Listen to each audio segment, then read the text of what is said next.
శ్రీమాత్రే నమః. మాతృదినోత్సవ శుభాకాంక్షలు.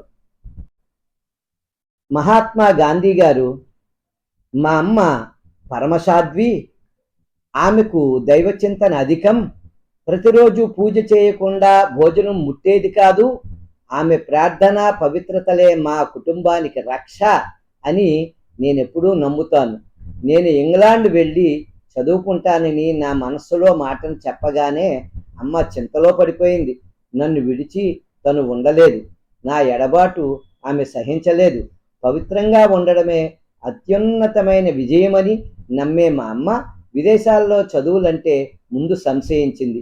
తుదకు మద్యం, మాంసం, మగువ ఈ మూడింటిని ముట్టనని ఆమెకు వాగ్దానం చేశాను.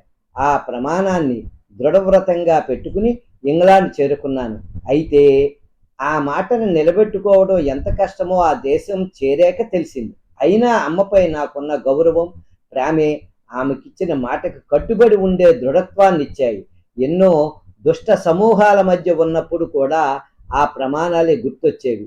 ఇక్కడి పరిస్థితులు తెలియక చదువురాని నీ తల్లి దగ్గర చేసిన ప్రమాణానికి బద్ధుడివై ఉండడం అజ్ఞానం అని పరదేశంలో ఎందరో నా వ్రత భంగానికి ప్రయత్నించారు.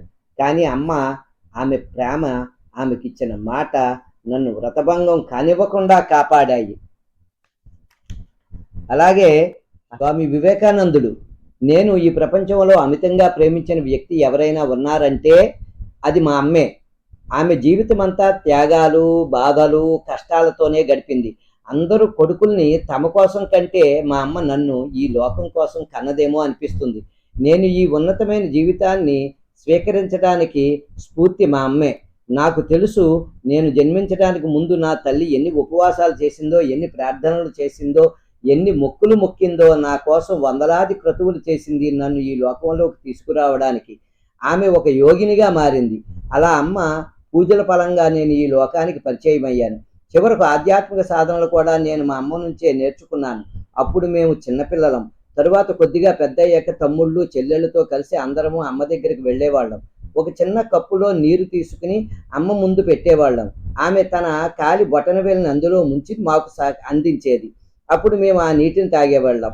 నా జీవితానికి, నా కార్యాలకు ఆమె వ్యక్తిత్వమే నిరంతర ప్రేరణ. నిరంతరం బాధలు అనుభవిస్తూ ఆమె నాకు పెంచిన ప్రేమే నన్ను ఈ స్థాయికి తీసుకొచ్చింది. అందుకు అమ్మకు నేను సదా రుణపడి ఉన్నాను. ఆ రుణం ఎన్ని జన్మలకు తీర్చుకోగలిగింది కాదు. ఈ నా జీవితం మా అమ్మ భువనేశ్వరీ దేవి భిక్షే. శ్రీ గురుభ్యో నమః.